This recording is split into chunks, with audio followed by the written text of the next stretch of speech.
In recent decades, organized crime in Mexico has become infamous worldwide due to its international reach, immense wealth, and involvement in violent conflicts.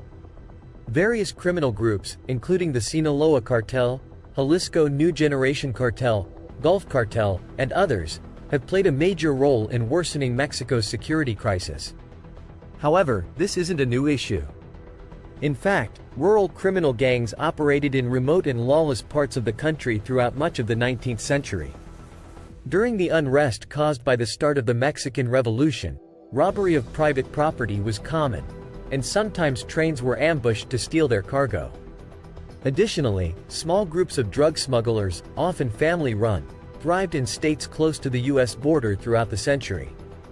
Today, the situation has worsened, and Mexico is caught in an ongoing conflict that seems to have two overlapping dimensions. Mexican security forces are trying to restore order in remote areas by fighting paramilitary groups linked to drug cartels and other less organized criminal gangs. These efforts resemble counterinsurgency campaigns and, in some cases, even resemble actual occupation. Meanwhile, rival criminal groups are battling each other to increase their market share and monopolize control over illegal businesses in their territories. This conflict, which looks like an irregular war between non-state actors at the local level, is an example of what American researcher Sean Fate calls enduring disorder, ongoing clashes on unconventional battlefields with no decisive outcomes and no clear winners or losers. The roots and nature of this complex problem are often not well understood. Some observers highlight factors like impunity, corruption, and poverty as drivers of the conflict, while others emphasize the importance of human decisions, such as those made by key players like top officials or drug lords. There is even a profitable publishing industry focused on spreading sensational rumors about these issues.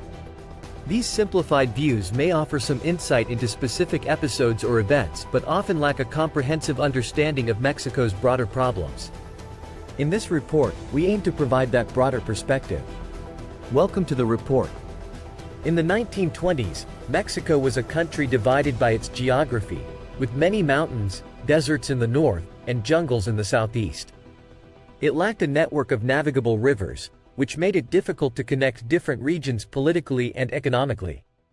This made it hard for the central government in Mexico City to maintain control over distant areas.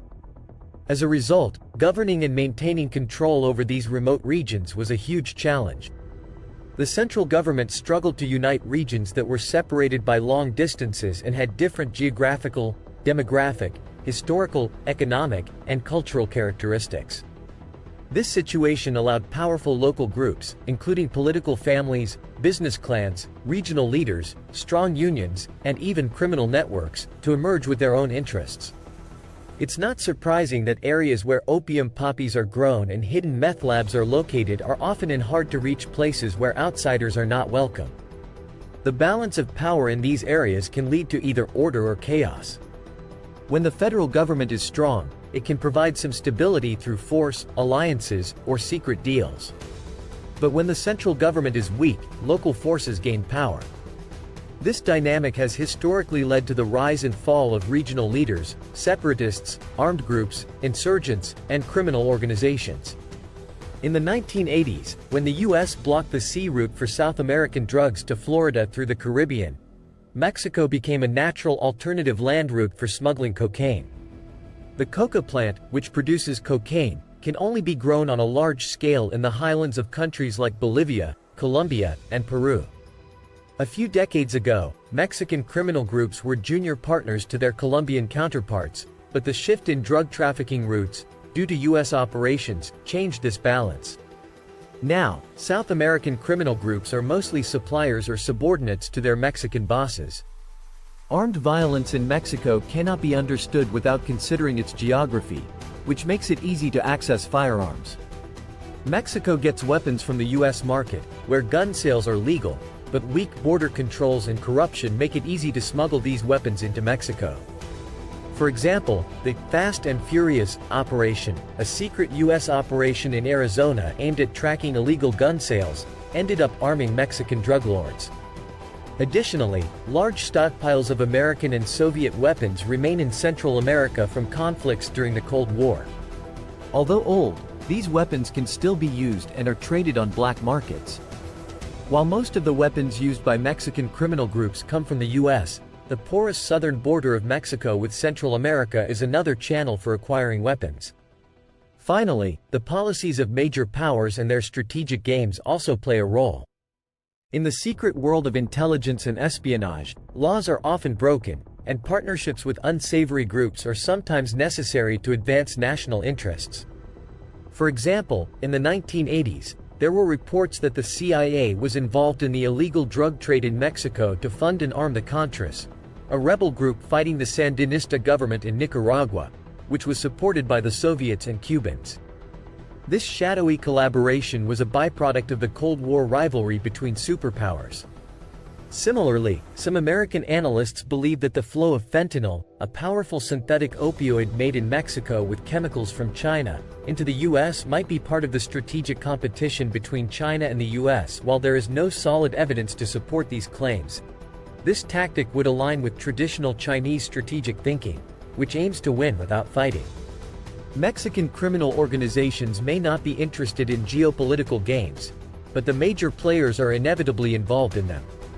After the dust settled from the Mexican Revolution, the generals who came out on top established a dominant regime that brought peace to the country and began ambitious efforts to modernize Mexico as a nation. To do this, the regime built a system to control competing interests, suppress hidden tensions, and manage potential sources of dissent, even those with legitimate concerns. This system was more authoritarian than democratic, but it was practical and functional.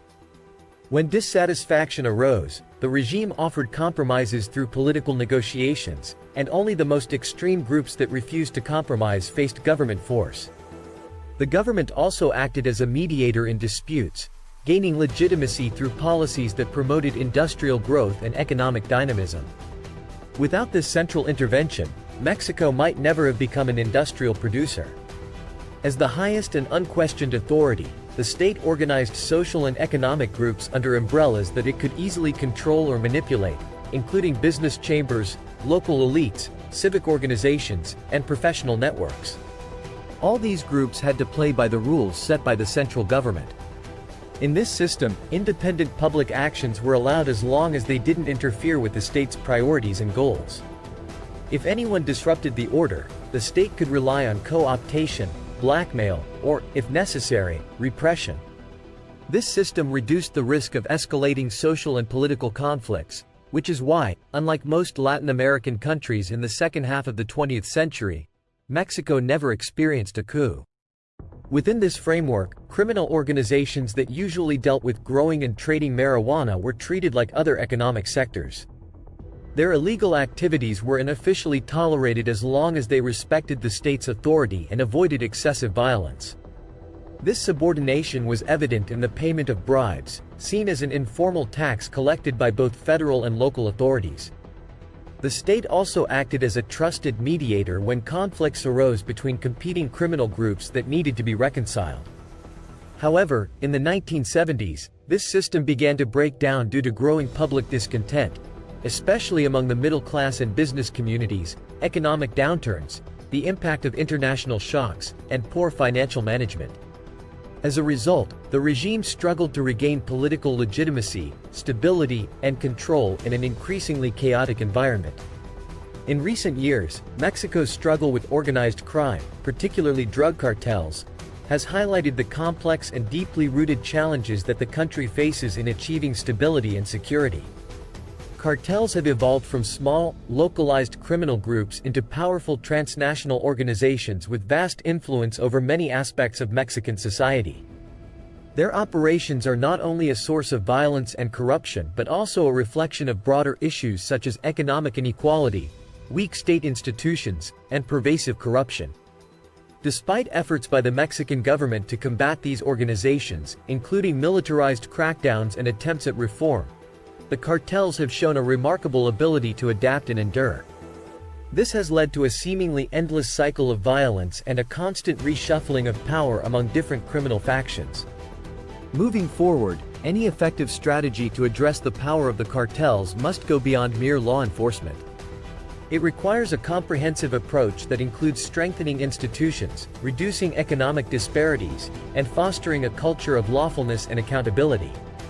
Only by addressing the root causes of the problem can Mexico hope to weaken the grip of the cartels and build a more peaceful and just society.